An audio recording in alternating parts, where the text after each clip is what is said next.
कल हमने स्वरों का वर्गीकरण तो पढ़ लिया था, वर्णमाला पढ़ रहे थे। आज करेंगे व्यंजनों का वर्गीकरण या व्यंजन। व्यंजन की डेफिनेशन क्या हो जाएगी? ऐसे वर्ण जो स्वरों की सहायता से बोले जाते क्या कहलाते हैं? व्यंजन।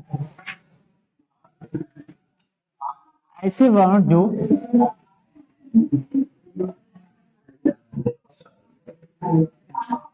स्वरों की सहायता से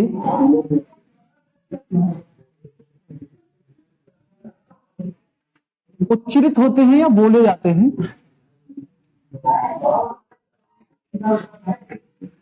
वो क्या कहलाते हैं? व्यंजन कहलाते हैं। पीछे हमने ये पढ़ा था कि वर्ण दो तरह के होते हैं, एक तो स्वर और एक व्यंजन। तो किसी भी अक्षर को जब आप तोड़ते हो तो उसमें से दो वर्ण निकल के आते हैं। अगर आप इसे तोड़ोगे तो दो वर्ण निकल के आएंगे, तो का और दूसरा आ। अगर मात्रा नहीं लगी होती है तो छोटा निकल के आता है, और जो मात्रा लगी होती है तो वही स्वर निकल आएगा, का और बड़ी ई, इस तरह से। ठीक, तो ये दोनों क्या कहलाएंगे? वर्ण कहलाएंगे। ये क्या कहलाएगा? ये कहलाएगा अक्षर। ठीक, अब आप देखो, जब हमने इस अक्षर को तोड़ा तो दो तरह के वर्ण निकल के आए। पहला वाला वर्ण व्यंजन है, दूसरा वाला क्या है? स्वर है। और पीछे क्लास में बता दिया था कि स्वर हमेशा स्वतंत्र वर्ण होता है, स्वर के लिए किसी की आवश्यकता नहीं होती है, जबकि व्यंजन जो होता है वो स्वतंत्र वर्ण नहीं होता है। इसके लिए किसकी आवश्यकता होती है? स्वर की आवश्यकता होती है। तो दो तरह के वर्ण, स्वर और व्यंजन। उसमें से हमने पीछे पढ़ लिया था दो क्लासों में स्वर और उनका वर्गीकरण, जिसमें 7 प्रकार से स्वरों का वर्गीकरण कराया था। उससे बाहर कोई क्वेश्चन नहीं पूछेगा आपसे, स्वरों स्वर जब पूछेगा। फिर उनकी संख्या के बारे में हमने पढ़ लिया था कि उच्चारण के आधार पर पूछे तो कितनी बतानी है, लेखन के आधार पर पूछे तो कितनी बतानी है, कुल स्वर पूछेगा तो कितनी बतानी है, केवल स्वर पूछेगा तो कितनी बतानी है। ठीक, तो वहां कोई डाउट नहीं होना चाहिए, क्योंकि सारी चीजें क्लियर करके लिखवा दी नोट्स में आपके, होगी वो सब चीजें। तो ये तो हो गया व्यंजन। व्यंजन क्या होंगे? ऐसे वर्ण जिनका उच्चारण किसकी सहायता से होता है? स्वरों की सहायता से होता है। व्यंजन जो होते हैं वो स्वतंत्र वर्ण नहीं होते हैं, आधारित होते हैं, निर्भर होते हैं किस पर? स्वरों पर। ठीक, तो उन्हें क्या कह देते हैं? हम व्यंजन कह देते हैं। अब हम बात करेंगे व्यंजनों के वर्गीकरण की। व्यंजनों का वर्गीकरण,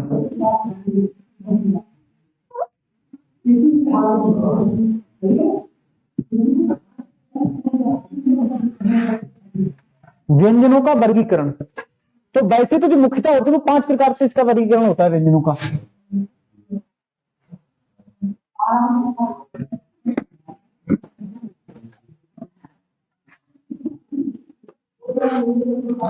सबसे पहले स्पर्श व्यंजन,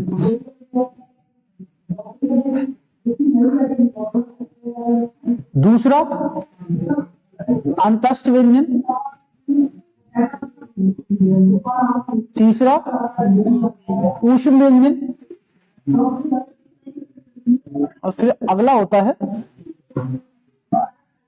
संयुक्त व्यंजन और उत्क्षिप्त व्यंजन।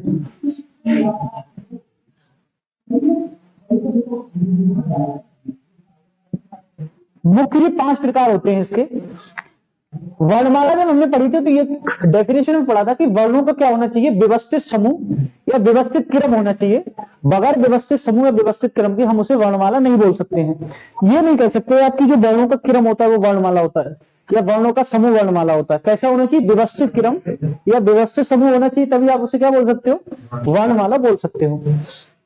शुरुआत के जो 25 व्यंजन होते हैं वो कौन से होते हैं? स्पर्श व्यंजन होते हैं। और स्पर्श व्यंजन कहां से कहां तक? का से लेकर और जो मां तक के होते हैं, ये कितने होते हैं? 25।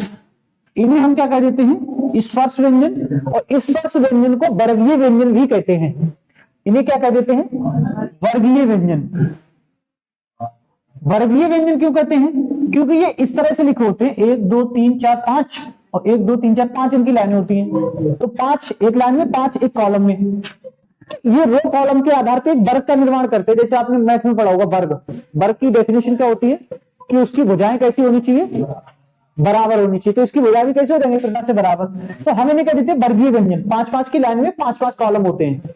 ठीक, इसलिए हम इन्हें वर्गीय व्यंजन कहते हैं। तो स्पर्श व्यंजन अथवा इन्हें क्या कह देंगे, वर्गीय व्यंजन। कहां से लेकर कहां तक होते हैं, मां तक। इनकी संख्या कितनी होती है, 25 होती है। फिर आते हैं अंतस्थ व्यंजन। अंतस्थ का मतलब होता है जो बीच में होती है। किस किस के बीच में है, जब आप शुद्ध व्यंजनों की बात करोगे तो केवल ये वाले जो 3 व्यंजन है यही शुद्ध व्यंजन है। ये 3 कौन से हैं, शुद्ध व्यंजन। और शुद्ध व्यंजनों में केवल स्पर्श व्यंजन आएंगे, अंतस्थ व्यंजन आएंगे और ऊष्म व्यंजन आएंगे। अब ये देखो, शुद्ध व्यंजन अगर आप देखोगे तो बीच में कौन से हैं, अंतस्थ। अंतस्थ का मतलब होता है जो बीच में स्थित होते हैं उसे कहते हैं अंतस्थ व्यंजन। अंतस्थ में कौन कौन से आ जाएंगे, या, रा, ला, वा। संख्या कितनी हो जाएगी इनकी, 4। फिर आते हैं ऊष्म व्यंजन। और ऊष्म व्यंजन कौन से होते हैं, पहले कौन सा बनता है, बड़ा सा, फिर हाँ, इनकी संख्या कितनी होगी, 4। तो 25 और 4 कितने हो जाएंगे, 29 और 4 33। पूछेगा शुद्ध व्यंजन कितने होते हैं, 33। शुद्ध व्यंजनों की संख्या कितनी हो जाएगी, 33 हो जाएगी। अब जो संयुक्त व्यंजन होते हैं शुद्ध रूप से व्यंजन नहीं होते हैं। क्यों, क्योंकि संयुक्त व्यंजन इन्हीं में से 2 को मिला के बनाते हैं। जैसे हमने कल पढ़ा था दीर्घ स्वर, दीर्घ संधि स्वर और दीर्घ स्वर पढ़े थे कल। तो वो किससे बनते थे, जो मूल स्वर थे उनसे मिलकर दीर्घ स्वर बनते हैं। तो इसी तरह जो व्यंजन होते हैं इनसे मिलकर किनका निर्माण होता है, संयुक्त व्यंजन का। इसलिए संयुक्त व्यंजन जो होते हैं शुद्ध व्यंजन नहीं कहलाते हैं। ठीक, अब इसमें कौन कौन से आ जाएंगे, एक तो शा, त्रा, ज्ञा और श्रा। ठीक, सबसे ज्यादा क्वेश्चन यहां से पूछा जाता है कि बताइए कौन सा एक संयुक्त व्यंजन है या कौन सा एक संयुक्त व्यंजन नहीं है। छात्र गैस श्रा के अलावा जो भी होगा वो संयुक्त व्यंजन नहीं होगा। इसमें ज्यादातर वो इस तरह के दे देता है, जैसे ये वाला दे दिए यहाँ, ये दे देगा आपको कंफ्यूज करने के लिए। ठीक, तो ये 4 के अलावा कोई संयुक्त व्यंजन नहीं होता, तो 4 ये हो जाएंगे। तो संख्या कितनी हो जाएगी, 33 और 4 37। फिर उत्क्षिप्त व्यंजन कौन से होते हैं, ला, दोनों ढा, ये दोनों क्या कहलाते हैं, ढा। ये लड़ाई में आता है, ये पढ़ में आता है। ठीक, अब लड़ाई करनी है पढ़ाई करनी है आपके हिसाब से कर लो, दोनों मेरे को अलग अलग आता है। ये लड़ाई वाला ला है, ये पढ़ाई वाला ला है, दोनों ला है। इनका निर्माण किससे हुआ, इनका निर्माण भी इन्हीं में से किसी से हुआ है, क्योंकि इसके नीचे क्या लगा दिए, बिंदी लगा दी है। हिंदी में जो बिंदी लगती है भैया नीचे लगा दी है। तो संख्या कितनी हो जाएगी, 2 इनकी। टोटल कितने हो जाएंगे, 39।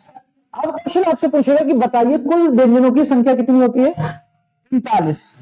लेकिन जिस तरह से चीजें ऐड होती जाती है ना, नहीं, इसमें 2 आगर ध्वनियां जोड़ ली हैं। आगर ध्वनियों का मतलब है जो बाहर से आई हुई है। वैसे बहुत सारी आगर ध्वनियां हैं, अब ये पता नहीं क्यों 2 ही जोड़ी गई हैं। ठीक, तो क्वेश्चन एक बार पूछ लिया है, अगर 39 ऑप्शन ना हो तो क्या करना है। तो इसमें 2 आगर ध्वनियां आ जाती है, एक तो जा जिसमें जफर में बनता है जो, ठीक, और एक फा। फा के नीचे में क्या लगा होगा, नुक्ता लगा होगा। ये आपको हिंदी की नहीं है, ये दोनों। ठीक, कितने हो जाएंगे, 2। टोटल कितने हो जाएंगे, 41। अब यहां समझो दिमाग से, क्योंकि हम क्वेश्चन ज्यादातर गलत करके आते हैं। ये क्वेश्चन सबसे ज्यादा विवादित क्वेश्चन, इसे जो टेट वगैरह के एग्जाम होते हैं उनमें बहुत पूछे जाते हैं, फिर कोर्ट चले जाते हैं ऐसे क्वेश्चन। आपको गलती करनी नहीं है, गलती वही व्यक्ति करेगा जो पूरी उसको कथन को पढ़ेगा नहीं, या तो एग्जामिनर ने कथन को स्पष्ट न किया हो। अगर कथन स्पष्ट किया है तो गलती करने का कोई चांस है नहीं। अगर आपसे पूछे शुद्ध व्यंजन 33 होते, अगर आपसे पूछे कुल व्यंजन कितने होते, तो या तो 39 या 41, ये डिपेंड करेगा किस पे, ऑप्शन पे। अगर उसने 39 और 41 दोनों ऑप्शन दिया है तो आप 41 ही लगाएंगे, मतलब उसका इंटेंशन ये है कि वो इन 2 ध्वनियों को ही आपसे पूछना चाहता है। और अगर बाई चांस 39-41 उसने ऑप्शन नहीं दिया है तो आपका ऑप्शन ये भी सही होगा, कौन सा, 39। इसका मतलब ये वो 2 ध्वनियों को काउंट नहीं कर रहा है। ठीक, अब यहां से कोई गलती नहीं होगी। जैसे स्वरों में बताया था, कुछ 11 लगाते हैं, कुछ 13 लगाते हैं, कुछ 10 लगाते हैं। ठीक, तो वो डिपेंड करेगा कि उसमें कथन क्या दिया गया है, कथन के आधार पर आप क्वेश्चन सॉल्व करो। हवा में लगाओगे तो क्या हो जाएगा, गलत हो जाएगा, फिर हवा भर जाएगी तुम्हारे भी दिमाग में।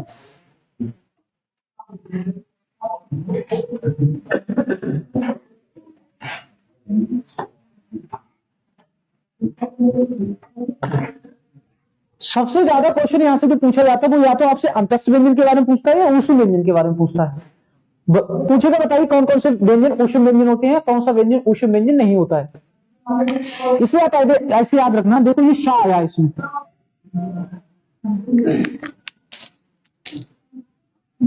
ये शाह आ गया षटकोण वाला। इसके कितने भाई हैं?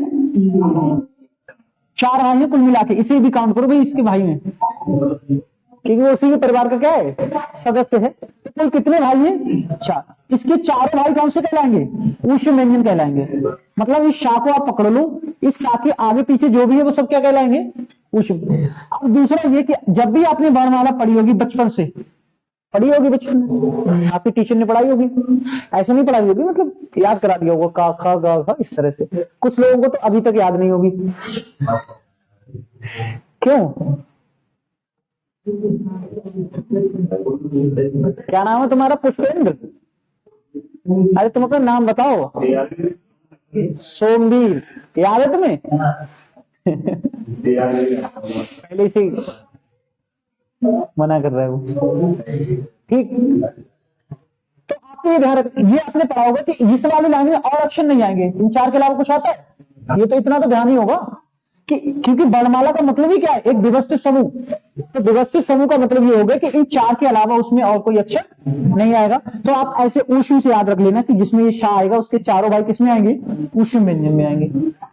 फिर आपसे सबसे ज्यादा जो क्वेश्चन पूछा जाता है वो यहां से, हर दूसरे एग्जाम को उठा के देख लो। रोहित लिख लो 100 रुपए। ठीक, अंतस्थ व्यंजन हर एग्जाम में आएगा। हर अगर एक कोई सा एग्जाम हो रहा है उसमें अगर 4 शिफ्ट है तो ये क्वेश्चन जरूर पूछेगा, अगर वर्णमाला उसमें है तो, कि कौन सा एक व्यंजन अंतस्थ व्यंजन है या नहीं है। इस तरह से इसे बहुत आसानी से ट्रिक से याद कर लोगे आप।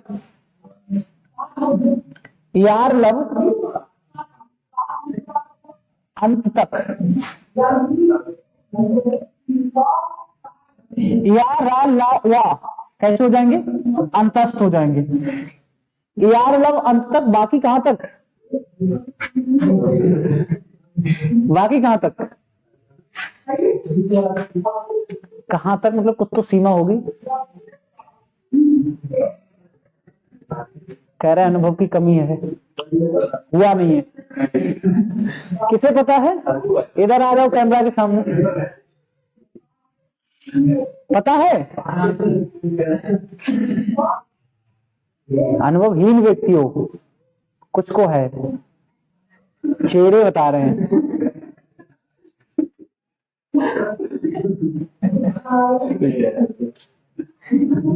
ये किसने बोला सही कह रहे हो? ये लड़का बहुत शांत बैठा हुआ है कि पता है टारगेट बना देंगे सर। नाम नहीं लेना सही है। क्यों अश्विनी? तुम्हारा नाम नहीं लेंगे। ठीक, तो ये ध्यान रखना अंतस्थ में कौन सा आ जाएगा? या रा ला और वा। कितने आ जाते हैं इसमें? 4। स्पर्श कसम, इसकी ट्रिक क्या है?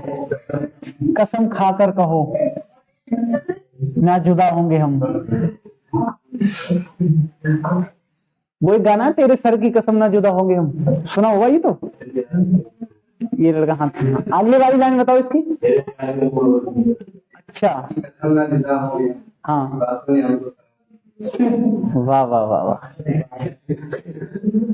दोबारा से सुनो।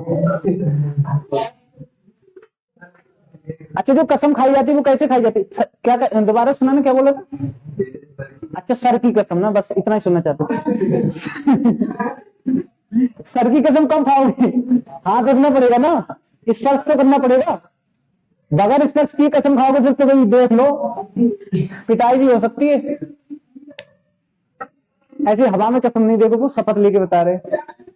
कसम कैसे खानी है? स्पर्श करके। का से लेके मां तक के जो व्यंजन होंगे वो कौन से कहलाएंगे? स्पर्श व्यंजन कहलाएंगे। ऐसे याद कर लेना। बात आती है संयुक्त व्यंजन की। ये संयुक्त व्यंजन बहुत महत्वपूर्ण है, जिन्हें आपको तोड़ के भी याद करना पड़ेगा, क्योंकि शाह जो होता है इसका निर्माण किससे होता है? का और शाह, इससे। फिर आता है त्रा, त्रा का निर्माण किससे होता है? ता और रा से। ज्ञा, ज्ञा का निर्माण होता है ज्या और या से। शिरा का निर्माण होता है शाह, हलंत लग जाएगी, और रा से। ये आपके कौन से हो जाएंगे? संयुक्त व्यंजन। उच्छिप्त व्यंजन पढ़ना है या लड़ना है, या आप डिसाइड कर लो। दो ध्वनियां आगत ध्वनि है जा और फा। ये तो मुख्य रूप से विभाजन हो गया। फिर वो आपसे पूछता है उच्चारण के आधार पर वर्गीकरण बताओ। ठीक, तो उच्चारण के आधार पर कितने प्रकार के हो जाएंगे? 5 प्रकार के।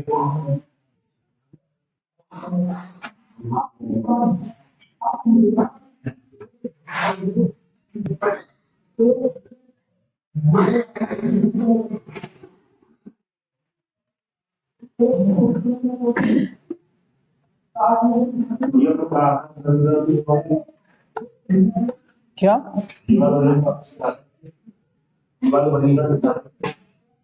वो ऐसी क्वेश्चन पूछता है कि ये बताइए स्पर्श व्यंजन कौन सा, उष्ण व्यंजन कौन सा। ये वायु के आधार पे होता है।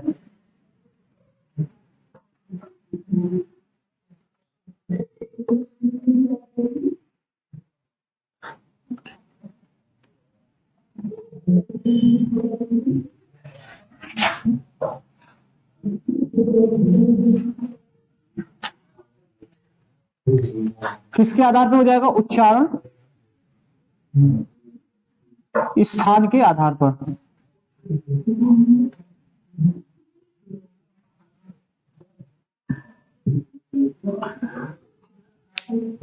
अब जो आपने 25 पढ़ी थी, पहला वाला जो होता है क, ख, ग, घ, अड़ा नहीं होता, अंगा होता है ये। दूसरा कौन सा आएगा? च, छ, ज, झ और या, वहां नहीं होता है। फिर ट, ठ, ड, ढ, ण, ता, था, दा, धा और न। पा, फा, बा, भा और मा। यही कौन सी व्यंजन है? वर्गीय व्यंजन है, जिन्हें स्पर्श व्यंजन कहते हैं। 25 एक लाइन में, 25 कॉलम में है, इसी कहलाते वर्गीय व्यंजन। अब ये जो वर्ग होगा, ये कौन सा वर्ग कहलाएगा? का वर्ग। ये कौन सा वर्ग कहलाएगा? का वर्ग। दूसरा वाला वर्ग कौन सा कहलाएगा? चा वर्ग।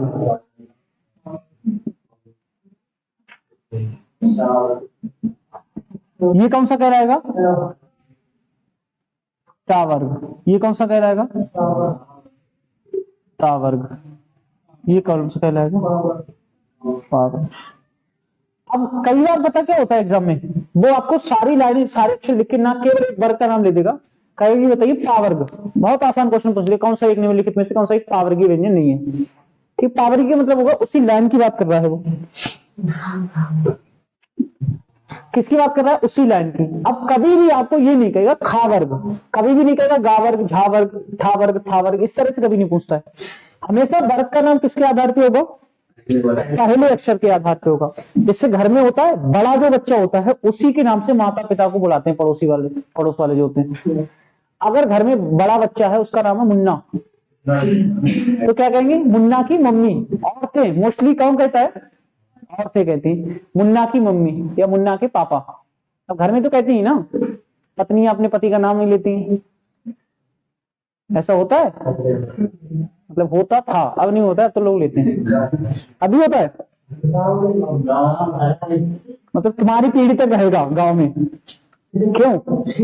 क्या? अब ये तो पूछना जाके, हमें क्या पता। हमारा तो लिया जाता है, तो हमें क्या पता कि क्यों नहीं लिया। ठीक। तो पहला जैसे होता है ना, घर में पहला बच्चा जो होता है बड़ा वाला, उसी के नाम पे एक वो हो जाता है, वो हो जाती है। उसी हिसाब से इसमें होता है कि का पहले आता है इसलिए कावर कहेंगे, चा पहले आता है चावर कहेंगे, टा पहले टावर, ता पहले आता है तावर्ग, और पा पहले आएगा तो पावर कहेंगे। ये तो वर्ग की बात होगी। अब उच्चारण स्थान की अगर बात करें तो पहला वाला जो बोला जाता है, ये कहां से बोला जाता है? कंठ से। ये कहां से बोला जाएगा? कंठ से। ये कहां से बोला जाएगा? तालब्ध मतलब तालु से बोला जाएगा, जैसे कल आपने स्वरों के बारे में पढ़ा था। ये कहां से बोला जाएगा? मूर्धा से, इसलिए से कहते हैं मूर्धन। ये कहां से बोला जाएगा? दांतों से, इसलिए कहेंगे दंत। और ये कहां बोला जाएगा? ओष्ठ मतलब ओठों से, इसलिए कह देंगे इसे ओष्ठ। ठीक, तो सबसे पहला वर्ग होता है का वर्ग, कंठ वर्ग, चा वर्ग, तालव वर्ग। दिक्कत कहां होती है? कुछ बच्चे ता वर्ग को तालव्य से मिला देते हैं, ठीक। और ये जो माँ वाला होता है इसे मूर्धा से मिला देते हैं, ऐसा नहीं है। मूर्धा ता वर्ग आएगा, दंत वर्ग में ता आ जाएगा, ओष्ठ में आ जाएगा पा वर्ग। बगैर ओठों को टच किया पा फा वा भा नहीं बोल सकते हो। बोल सकते हो?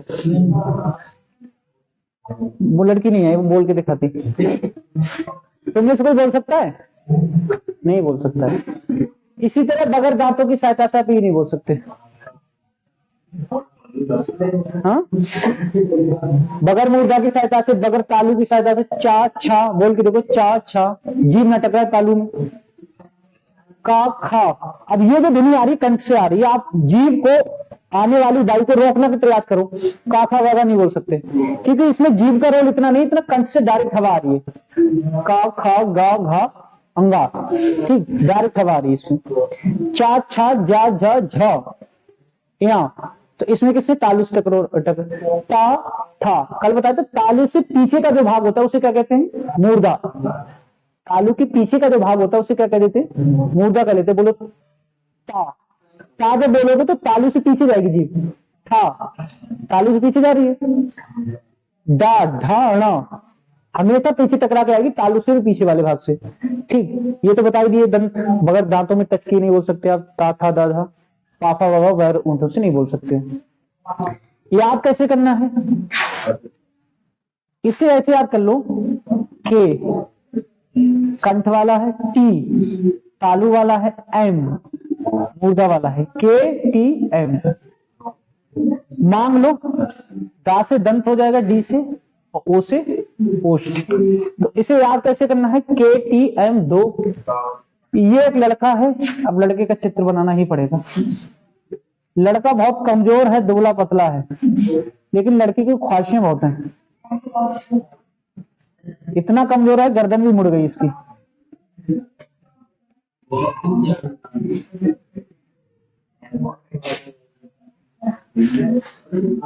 केवल इसका चेहरा अच्छा है।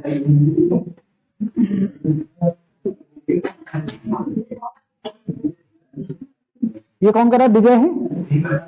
कौन कर रहा है ये? एकदम से गबरू है, मोछी रखा के रखी इसने।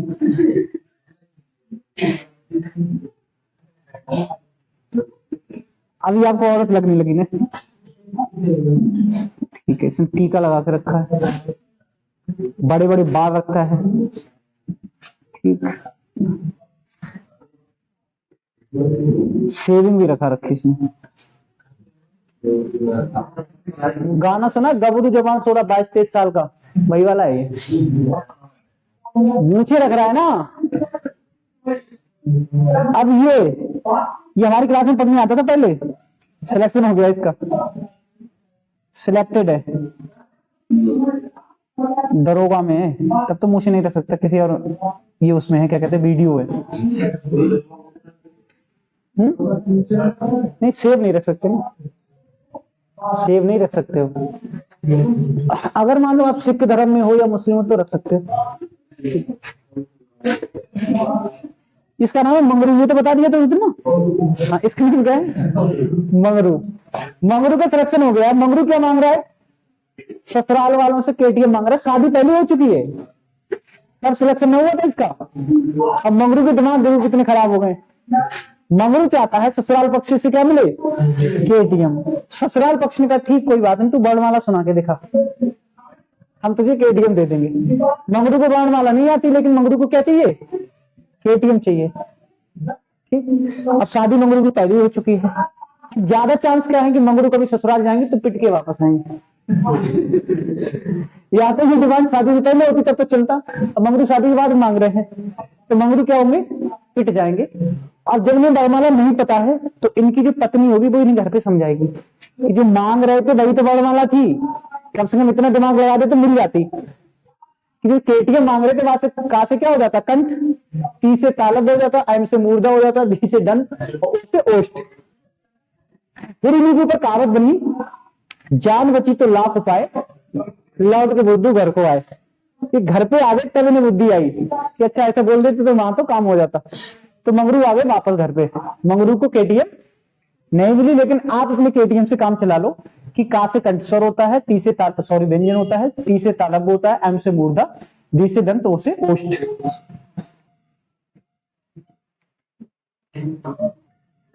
ठीक, ये किसके आधार पे हो गया? उच्चारण स्थान के आधार पे। इसमें से कुछ जो एक्स्ट्रा है वो भी जोड़ने, एक तो शा और या, ये किस में आएंगे? इसी तरह इसमें एक सा आ जाएगा, कौन सा वाला? सा, रा, अड़ा, ये वाला सा इसमें आएगा, षटकोण वाला रा और अड़ा, ये किस में आ जाएंगे? इसमें दोनों आएंगे ना, ठीक है। स्पर्श व्यंजन के अलावा इनका भी क्या है? वर्गीकरण है, जो किस में आ जाएंगे?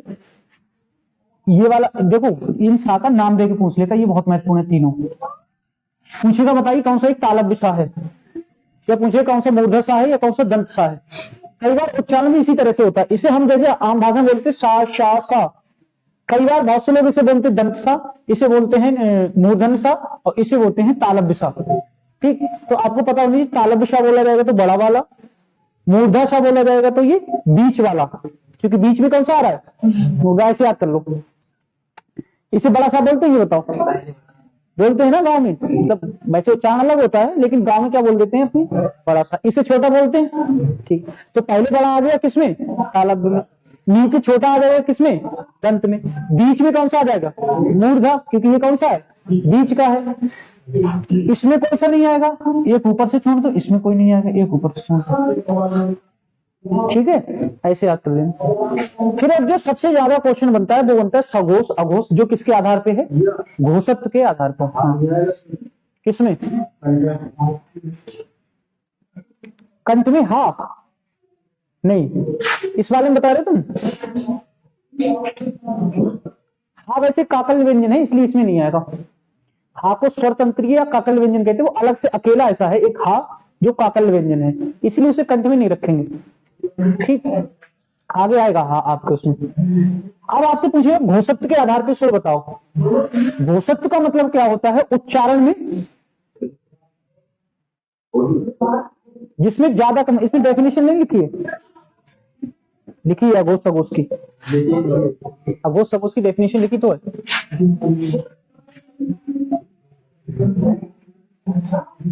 अब वो आपसे पूछ रहे किसके आधार पर? घोषत्व के आधार पर।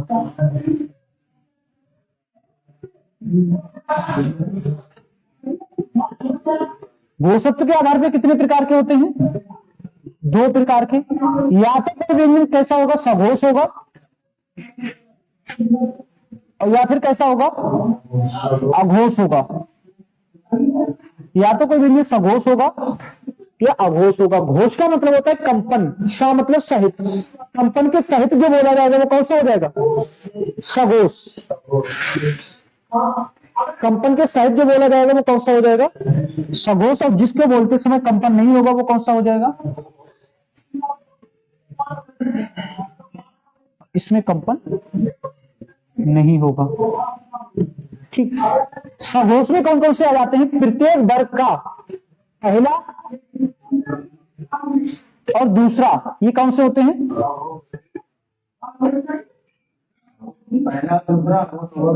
हाँ, कंपन के आधार पे पहला दूसरा अघोष, और बाकी बचे हुए 3 4 5 किसमें आ जाएंगे?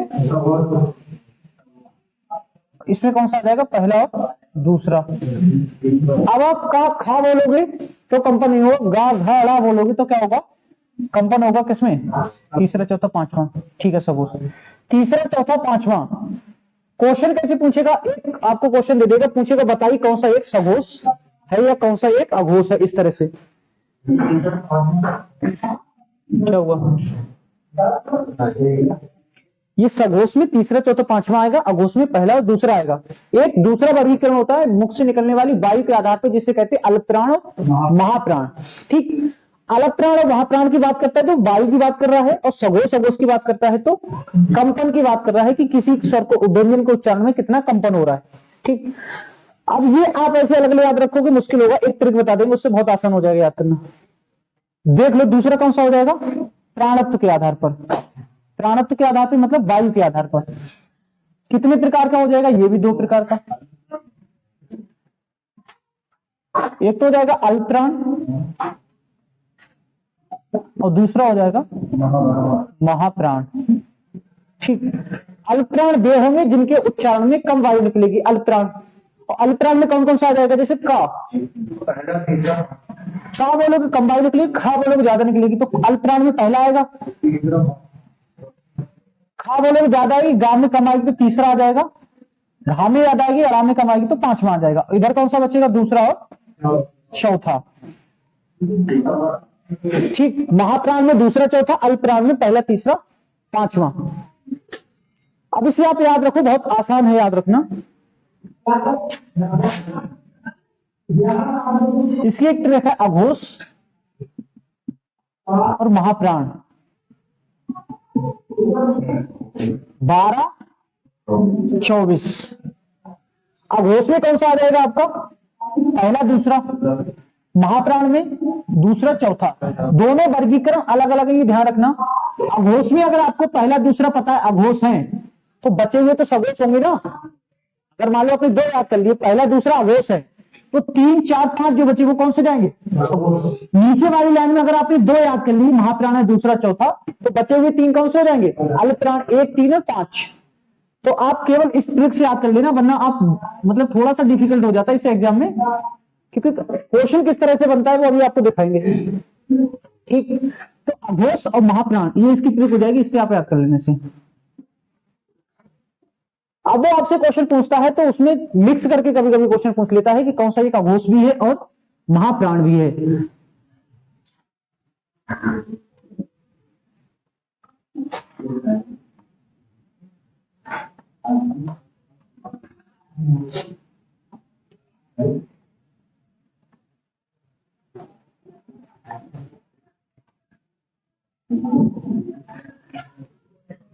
अब पूछेगा आपसे, बताइए कौन सा एक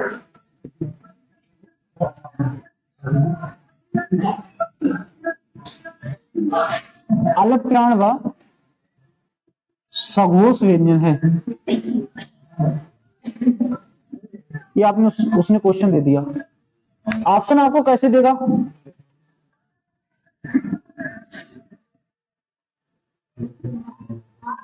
अल्पप्राण अघोष पूछ रहा है ना।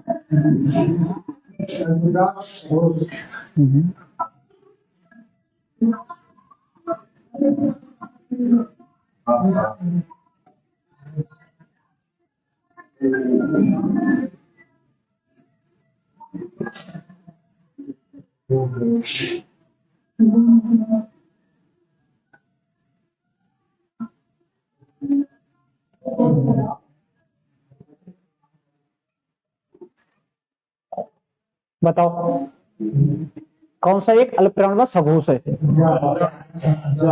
जा। कौन सा हो जाएगा, जा। अब बहुत सारे लोगों को समझ में नहीं आएगा, दोनों कंडीशन फॉलो होनी चाहिए, अल्पप्राण हो और सघोष भी हो। अब ये देखो, ये कौन से नंबर पे आता है, दूसरे पे। ये कौन से पे आता है, ये कौन से पर आता है, पहले पर। ये कौन से पे आता है, ट, ठ, ड, ढा, चौथे पे आता है ना। ये कौन सा, ये चौथे पर आएगा ना, चा, छ, ज। नहीं, क्रम तो सही है ना इसका, तीसरे पे आता है। अब आपको पता कैसे करना, वो कह रहा है कि अल्पप्राण और सघोष। अल्पप्राण आपको पता है कौन कौन सा होता है, पहला तीसरा पांचवा। और दूसरा पूछ रहा है इसमें सघोष, सघोष में कौन सा हो जाएगा, पहला तीसरा, अच्छा सघोष, सघोष में कौन सा आ जाएगा, तीसरा, चौथा, पांचवा। इसमें या तो 5वें नंबर का दिया होता, 5वें नंबर का इसमें है नहीं, 2 ही कॉमन है, या तो 5वां वाला होगा तो सही होगा, या तीसरा वाला होगा तो सही होगा। तो इसमें तीसरा वाला कौन सा है, जा, इसलिए सही है। अगर क्वेश्चन दूसरी तरह से पूछ ले, कौन सा एक अल्पप्राण व अघोष है, कौन सा एक अल्पप्राण व अघोष है। तो देखो अल्पप्राण और अघोष दोनों में देखो कौन सा आएगा, ये अघोष हो गया, ये अल्पप्राण होगा। कौन सा कॉमन आ रहा है, पहला। तो हमेशा जो पहला वाला होगा वो क्या होगा, दोनों को नियम फॉलो करेगा, अल्पप्राण भी होगा अघोष भी होगा, अल्पप्राण भी होगा और अघोष भी होगा। ठीक, इस तरह से भी पूछ सकता है, कौन सा एक सघोष व महाप्राण है। सघोष और महाप्राण के साथ में कौन सा मिलेगा? चौथा। कौन सा आएगा इसमें? चौथा। इसमें दो आ जाएंगे, इसमें ध्यान रखना, एक तो पहला आ जाएगा और दूसरा कौन सा आ जाएगा? पांचवा।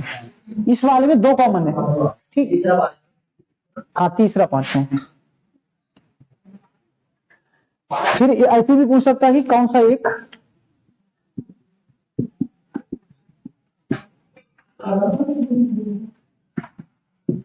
अघोष महाप्राण है। अघोष के साथ में महाप्राण केवल कौन सा आएगा? दूसरा वाला। ये क्वेश्चन सबसे टफ क्वेश्चन बनता है व्यंजन वर्णमाला के व्यंजन से। सबसे टफ क्वेश्चन यही होता है कि जब दो कंडीशन फॉलो करने को कहता है, ठीक। आप सीधे सीधे याद कर लोगे, ये लिख लोगे तो अपने आप क्वेश्चन बन जाएगा एग्जाम में, ठीक। पहला दूसरा इस तरह से कुछ करने की जरूरत नहीं है, वहां याद नहीं रख पाओगे, भूल जाओगे। हो सकता है कुछ बच्चे याद कर लें, सब याद नहीं कर पाएंगे। सबसे बढ़िया आप अघोष महाप्राण याद कर लो, 12 और 24। बाकी बचे हुए कौन से हो जाएंगे? अल्पप्राण। इसके बचे हुए कौन से हो जाएंगे? इसके बचे हुए अल्पप्राण हो जाएंगे, इसके बचे हुए सघोष हो जाएंगे, ठीक है।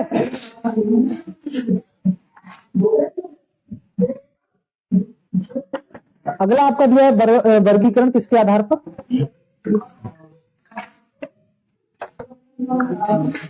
इसमें देखो लिखा हुआ अभी, ये कौन सा व्यंजन अल्पप्राण और सघोष है? 3, 5। कौन सा व्यंजन अल्पप्राण अघोष है? प्रत्येक वर्ग का पहला व्यंजन लिखा। अगले पेज पर जाओ, 23 नंबर पेज पर। कौन सा व्यंजन सघोष व महाप्राण है? तो कौन सा हो जाएगा? प्रत्येक वर्ग का चौथा, ये वाला। कौन सा व्यंजन अघोष व महाप्राण दोनों है?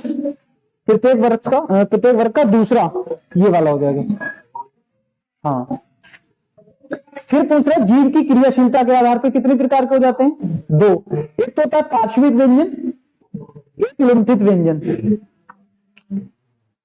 जैसे हा अकेला होता है, इसी पार्श्विक व्यंजन अकेला होता है, लुंठित व्यंजन भी क्या होता है? अकेला होता है।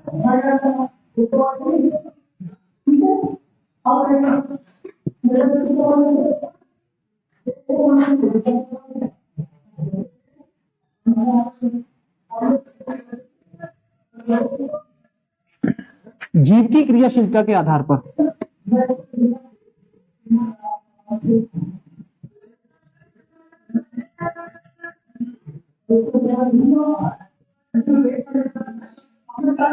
दो प्रकार का हो जाएगा, एक तो पार्श्विक और दूसरा लुंठित। पार्श्विक की डेफिनेशन क्या हो जाएगी? जिसका उच्चारण करते समय वायु कहां से निकलेगी? जीव के बगल से। जीव के बगल का मतलब क्या हो गया? साइड से निकलेगी, उसे क्या कह देंगे? पार्श्विक व्यंजन कह देंगे। और पार्श्विक व्यंजन में एकमात्र होता है कौन सा? ला। पार्श्विक में कौन सा आ जाएगा? ला। फिर पूछेगा लुंठित व्यंजन जिसको उच्चारण करते समय जीव कंपन करती है, इसे प्रकंपित भी कहते हैं, कौन सा होता है? रा। रा का उच्चारण करते समय जीव क्या करेगी? कंपन करेगी। तो ये जीव की क्रियाशीलता के आधार पर। फिर कुछ अन्य प्रकार हो जाते हैं, जैसे एक बर्तश व्यंजन जो बहुत महत्वपूर्ण है।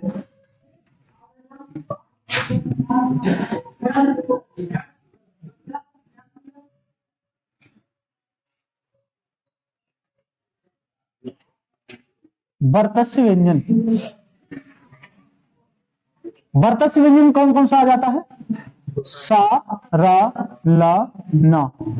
सा, रा, ला और ना, ये कौन से हो जाएंगे? बर्तस्य व्यंजन हो जाएंगे। ऐसे याद कर लेना, बर्तस्य लिखना सरल नहीं है, सरल नहीं है। क्या लिखना सरल नहीं है? बर्तस्य। सा, रा, ला, ना, ये आपका कौन सा हो जाएगा? बर्तस्य व्यंजन। इनकी कोई सटीक डेफिनेशन नहीं होती कि किस आधार पर वर्गीकृत किया गया। जैसे मान लो स्वर तंत्रीय काकल्य व्यंजन कहते हैं, तो कौन सा हो जाएगा? हाँ। अभी आप पूछ रहे थे काकल कहलाता है। हाँ, ठीक। फिर संयुक्त व्यंजन जो पीछे पड़ी है, उच्चुब्ध व्यंजन पड़ी है। संघर्षी व्यंजन, संघर्षी व्यंजन दो होते हैं जिनके उच्चारण करते हुए हमें ज्यादा संघर्ष करना पड़ता है अन्य व्यंजनों के अलावा। तो इसमें संघर्षी व्यंजन में कौन कौन से आ जाएंगे?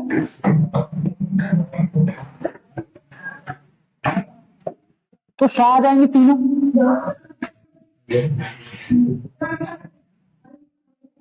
जो खा और फा है, ये दोनों किसमें आ जाएंगे? संघर्षी व्यंजन में, इनका उच्चारण करते समय संघर्ष करना पड़ता है, इसीलिए संघर्षी व्यंजन। फिर स्पर्श संघर्षी व्यंजन की बेसंघर्षी जो स्पर्श है, स्पर्श व्यंजन पढ़ी थी 25, उसमें से संघर्षी व्यंजन तो क्या कहलाएंगे? स्पर्श संघर्षी।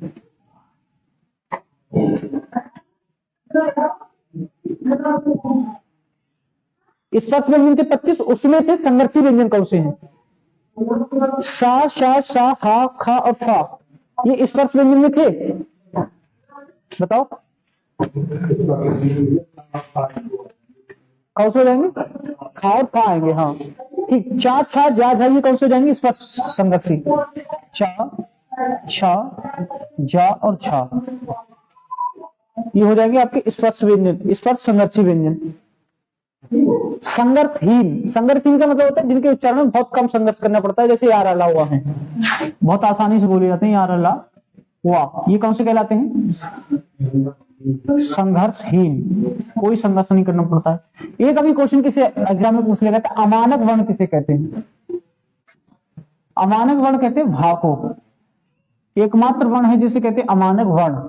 अमानक वर्ण कौन सा कहलाता है? भा, ठीक। उसके बाद ज्यादा से ज्यादा एक होता है नासिक के स्वर, कौन से? नासिक के व्यंजन, जैसे नासिक स्वर पढ़े थे उसी तरह होता है नासिक के व्यंजन।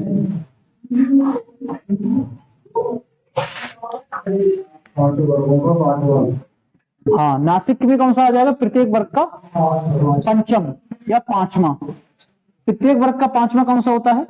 नासिक व्यंजन। और एक होता है अर्ध स्वर या एण स्वर, तो इसमें कौन सा आ जाता है? या और वा। अब देखो या और वा का विभाजन कितनी तरह से हो गया, एक तो अर्ध स्वर एण स्वर हो जाएगा, संघर्षहीन में भी हो जाएगा, और ये किसमें हो जाएगा? अंतस्थ व्यंजनों में भी हो जाएगा।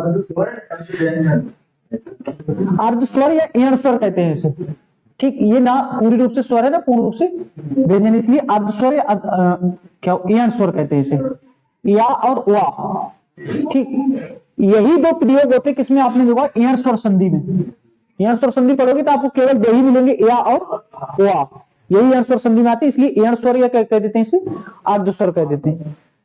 इसके बाहर कोई भी क्वेश्चन नहीं जाएगा वर्णमाला में, इतने प्रकार पूछेगा।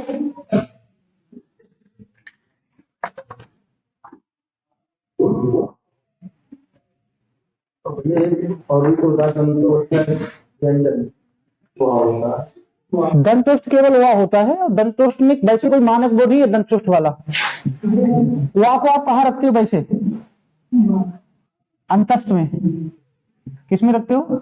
अंतस्थ में रखते हो वा को, संघर्षहीन में रखते हो वा को, एण स्वर में भी रखते हो। हाँ, ये चाहो तो नोट कर लेना, नहीं लिखा हो तो इसे दंतोष्ट व्यंजन भी कह देते वा को, ठीक। ये आपके क्या हो जाएगा? कंप्लीट वर्णमाला। कल से आप पढ़ेंगे संधि। संधि में आपको पहला क्लास करना बहुत जरूरी है, वरना आपको समझ में